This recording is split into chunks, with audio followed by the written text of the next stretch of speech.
자, 금융주 얘기 또 나눠보도록 하죠. 더 말씀 주시기 위해서 신한금융투자리서치센터 보험증권 애널리스트 임희연 연구원 자리했습니다. 어서 오십시오. 안녕하세요. 네. 자, 이건 무슨 제목이죠? No Permission to Dance. 네, 네. Permission to Dance는 사실 요즘 BTS의 그 히트곡 제목인 것 같은데 앞에다 no를 붙이셨다는 거는 허락하지 않는다? 네, 맞습니다. 네. 네. 왜요? 사실 이 제목은 제가 최근에 발간한 이제 손해보험 업종 분석 이제 자료입니다. 네. 사실 이제 그 BTS의 Permission to Dance라는 노래는 들어보셨죠, 앵커님? 지금 아직 못 들었어요. 이 노래가 네. 사실 그 최근에 굉장히 인기가 많습니다. 뭐 그러게요. 미국 빌보드에서는 핫 100에 이미 뭐 1등 순위에 올랐다고도 하고요. 꼭 들어볼게요. 네, 이 노래가 사실 이제 그 가사가 굉장히 희망찹니다. 어. 최근에 사실 이제 그 코로나19로 인해서 글로벌리 모두 다 굉장히 힘든 상황을 겪고 있는데 이러한 힘든 상황이지만 춤과 노래로 자유와 행복을 찾자라는 메시지를 가지고 있는 노래입니다. 네. 그래서 이 뮤직비디오를 보시면은 후반부에 이렇게 그 다 같이 춤을 추다가 마스크를 또 이제 벗고 또 이제 막 풍선을 날리는 그런 이제 메시지를 이제 전달을 하는데요. 우리 워너비죠. 네, 그래서 이제 이런 쪽으로 사실 이제 분위기가 굉장히 많이 가는 것 같아요. 리오프닝이라고도 많이 하죠. 네. 최근에 뭐 컨택트 관련된 뭐 그런 이제 주식들도 굉장히 좀 그 시장에서는 좀 반응이 좋았는데 보험 업종이 사실 이 구간에서 조금 이제 소외되고 있는 부분이 없지 않아 있었습니다. 하지만 국내 상황을 보시면은 아직까지는 그 백신의 접종률이 낮기 때문에 아직까지는 지금 이런 기대감을 주가에 반영을 하면서 디스카운트를 할 필요는 없지 않나. 오히려 지금 국내에서는 백신 접종률이 낮은 구간에서 오히려 그렇기 때문에 사람들이 마스크를 더 열심히 쓰고 개인 건강이라던가 위생을 관리를 하면서 보험금 청구가 줄어들고 이로 인해서 손해보험사들의 상대적인 수혜가 예상되는 부분이 있어서 그 부분을 한번 이번 자료에 제목에 한번 녹여보았습니다. 그러게요. 바람과는 반대다 이 얘기인데 네. 그렇죠. 사실은 BTS가 이야기하고자 하는 저 주제가 이제 미래에 우리 인류가 원하는 네. 그 소망하는 바잖아요. 마스크 다 벗고 싶고. 하지만 현실적인 부분은 아직 그걸 충족 못하는 거. 그러니까 이 주말 뉴스 중에 이제 돌파 감염 얘기를 많이 접했어요. 맞습니다. 네, 백신 접종을 하고 완료를 했음에도 불구하고 감염되는 사례. 그래서 미국 CDC에서 다시 또 마스크 권장을 하잖아요. 그러니까 그 얘기는 결국에는 임현 연구원이 얘기하는 바 보험업종한테는 수혜가 될 수밖에 없는 네. 역설적으로. 네. 참 안타깝네요. 네. 들어보죠. 그래서 코로나19 재확산에 이제 손해보험업의 실적 개선 기대감이 커진다 이렇게 돼 있는데 과거 메르스 사태하고 또 비교를 한 자료가 있나요? 네, 과거에 이제 메르스 사태하고도 좀 이제 비교를 해봤었던 적이 있는데요. 네. 사실 이제 메르스 사태가 저희가 지금 코로나랑 가장 이제 유사했었던 환경이 좀 이제 조성되었지 않았나라고 저희가 보험업계에서는 많이 보고 있습니다.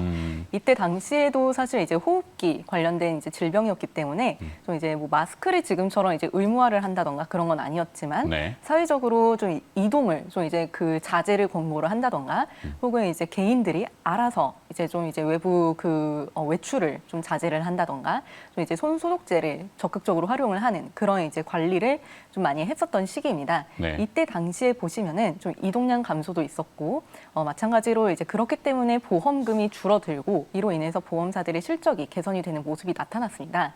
이러한 부분은 저희가 일반적으로 건강보험이라고 하는 장기보험 쪽에서 많이 나타났었고 이 이외에도 자동차 보험 쪽에서도 사고율도 줄어들고 하면서 보험금이 감소해서 그때 당시에 손해보험사들의 실적이 전반적으로 좋아졌었던 경험을 한 적이 있습니다. 네. 그래서 지금 이제 사회적 거리두기가 지금 거의 뭐 한 달째 4단계로 유지가 되고 있는데 이러한 구간에서도 좀 이제 유사한 모습이 나타날 수 있지 않을까 기대를 하고 있습니다. 네. 자, 손해율이나 사업 비율 개선에 따른 손익 영향. 이 보험업에서 트는 특수한 용어들일 수도 있는데 요거는 어떻게 개선이 되는 건가요? 네, 저는 이제 개선은 좀 될 수 있을 거라고 보고 있고요.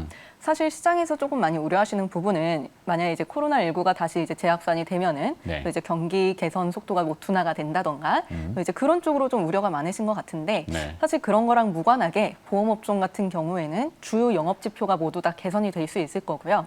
사실 손해율 같은 경우에는 항상 말씀드리는 부분이지만 이제 그 보험사가 받은 보험료 대비해서 지급하는 보험금을 일반적으로 말씀드리는 지표인데 네. 이 손해율 같은 경우에도 지금 건강보험이라던가 자동차 보험 쪽에서 월별 개선세가 좀 확인될 수 있지 않을까 보고 있습니다. 근데 사실 이제 장기 위험이라고 하는 이 그 건강보험 쪽에서는 좀 이제 개선세보다는 그동안의 상승세가 조금 이제 둔화될 수 있지 않을까 정도로 좀 예측을 하고 있는데요. 이렇게 말씀을 드리는 이유는 사실 그동안에 이제 건강보험 같은 경우에는 저희가 일반적으로 모럴 해저드성 청구라고 많이 하는 좀 이제 과잉 진료라던가 혹은 이제 의료 쇼핑과 같은 쪽에서 이제 그 발생하는 과다한 보험금 지급이 계속 이제 늘어날 수밖에 없는 구조적인 구간에 접어들었는데 네. 이 부분을 역설적으로 지금 코로나로 인해서 좀 이제 사람들이 외출도 안 하고 병원도 덜 가고 하면서 개인 위생 관리가 이제 그 계속 지속이 되면서 오히려 병원 방문 빈도가 축소되는 게 그동안에 억제하지 못했었던 장기 위험 손해율의 상승세를 조금 이제 그 관리해 줄 수 있지 않을까 보고 있습니다. 네. 이 이외에도 지금 뭐 예를 들면 저희가 오후 6시 이후에는 3명 이상 모임을 금지를 하고 있지 그렇죠. 않습니까? 이런 부분들이 사적 모임에 대해서 네, 이런 부분들이 결국에 이제 보험사들이 영업 채널 쪽에서도 영업력을 좀 이제 제한할 수 있는 부분이라고 보고 있습니다. 이런 것들은 중장기적으로 이제 사업 비율 개선까지도 기대할 수 있는 요인이지 않을까 보고 있습니다. 네. 그렇죠. 하여튼 대외 활동이 지금 뭐 일부는 있다고는 하지만 많이 위축되어 있다 보니까 그만큼 이제 사고율도 낮아지고 뭐 건강상의 대면 접촉도 낮아지다 보니까 감염률도 이 코로나 이외에는 별로 없고 자기 위생 관리나 건강 관리를 많이 하다 보니까 하여튼 보험사 입장에서는 그 손해보험 청구나 이렇게 뭐 청구하는 것들이 낮아지는 거니까. 네. 네. 그럼 IFRS 17 이거 도입에 따른 회계 제도 변화 여기는 또 무슨 연관성이 있는 거죠? 네.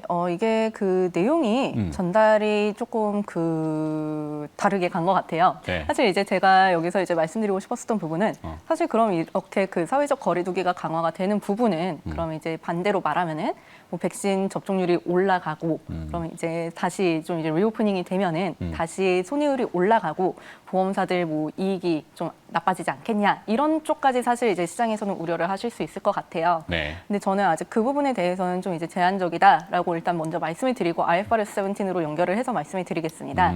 일단 지금 뭐 저는 올해 하반기에 전체적으로 지금 연간 이익 추정치는 YOY로 지금 기존 추정치 대비해서 한 7.7% 정도 지금 네. 상향 조정을 한 상태이고요.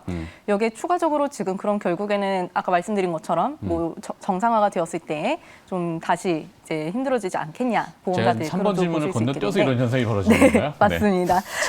근데 이제 여기에서 결국엔 이제 가장 중요한 건 뭐냐면은 사실 이제 백신 접종률이 이제 그 상승하게 되면은 당연히 이제 보험사들 다시 이제 그 손해율이 상승하는 구간으로 들어갈 수밖에 없습니다. 그렇죠. 다만 그렇기 때문에 사실상 지금 이렇게 거리두기 강화가 되는 부분이 주가 상승 모멘텀으로 이어지기에는 분명히 제한적일 수밖에 없고 그렇다면 그 이후에 다른 어떠한 모멘텀을 살펴봐야 되느냐라고 하면은 그때부터는 IFRS 17이라고 하는 이 그 제도의 변화를 같이 살펴보셔야 되실 텐데요.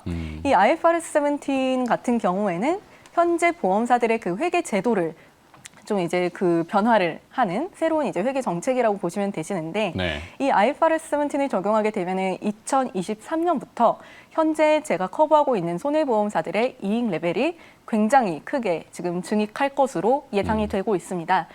이것은 이미 시장에서는 거의 기정사실화된 내용이라고 보시면 되실 것 같고요. 네. 제가 지금 커버하고 있는 손해보험사들의 업종 PER은 현재 평균적으로 약 6배 정도 나오고 있습니다. 한 6.3배 정도라고 보시면 되시겠는데요. 단순하게 지금 이익 레벨이 한 2배 정도 늘어난다. 라고 했었을 때 PER은 3배까지 줄어들게 되고요. 조금 보수적으로 50%만 증익이 나온다라고 해도 PER은 한 4배 수준까지 떨어지기 때문에 사실 PER 4배면은 지금 이익이 창출되고 있는 전 업종 내에서 가장 그 저렴한 밸류에이션이라고 보셔도 되실 것 같습니다. 네. 굉장히 저평가되는 구간에 이제 진입을 하게 되고요. 사실상 이익이 늘어나는 구간에서 굳이 보험사들 이렇게까지 저평가될 이유는 없다라고 보고 있어서 그런 쪽을 올해 하반기에 추가적인 모멘텀으로 기대할 수 있지 않을까 보고 있습니다. 네.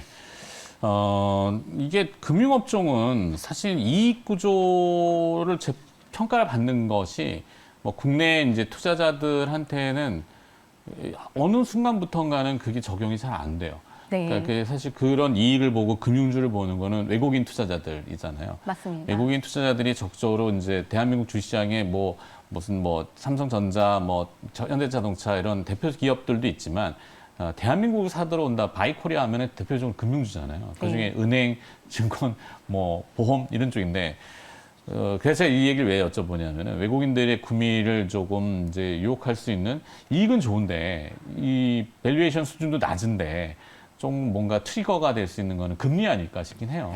네, 금리 8월에는 굉장히 어떨 중요하죠. 것 같아요? 금리 우리는 인상을 기정사실화 지금 하는 것 같던데. 거의 시장에서는 아무래도 그런 쪽으로 프라이싱을. 많이 좀 보시는 것 같기는 합니다만 네. 사실 제가 채권 담당은 아니기 때문에 어. 여기에 대해서는 제가 코멘트를 드리기가 조금 곤란할 것 그러네. 같습니다. 네. 어려운 질문은 또 피해 가셔야 되네. 네. 정해진 것만 합시다, 그럼. 네. 아까 3번을 건너뛰는 바람에 네. 이게 3번 질문하고 2번 질문하고 겹치는 것 같고 같은 건가 싶어서 4번으로 네. 갔더니 뒤죽박죽이 됐군요. 네. 죄송합니다. 네. 아닙니다. 네. 자, 그럼 5번 질문으로 네. 하반기의 보험업 전망하고 최선호주 어떻게 보시는지. 네, 일단 뭐 앞서 말씀드린 것처럼 코로나19 재확산 그리고 사회적 거리두기가 계속 강화되고 있는 구간에서는 손해보험 업종 굳이 비울 필요는 없다라고 보고 그러게요. 있고요. 저는 지금 어쨌든 뭐 장기금리가 잠시 쉬어가는 구간에서는 생명보험 업종보다는 손해보험 업종이 조금 더 매력적이지 않을까 보고 있고요. 네. 현재 지금 손해보험 업종 내에서 탑픽으로는 현대해상 그리고 DB손해보험을 말씀드리고 있고요. 그리고 관심주로는 메리츠 화재를 제시하고 있습니다. 아, 메리츠 화재를 한번 그 얘기를 하셔가지고 주가가 조금 반짝했었잖아요. 네네. 아, 그래서 멘트한 것 같아요. 이면 애널리스트가 강조하셨던 기업이라고. 아, 네. 감사합니다. 네, 아닙니다. 아니, 뭐 얘기한 건 팩트는 팩트지니까. 근데 지금 이제 탑픽으로 꼽는 것들이 DB 손해보험 나왔고 현대해상.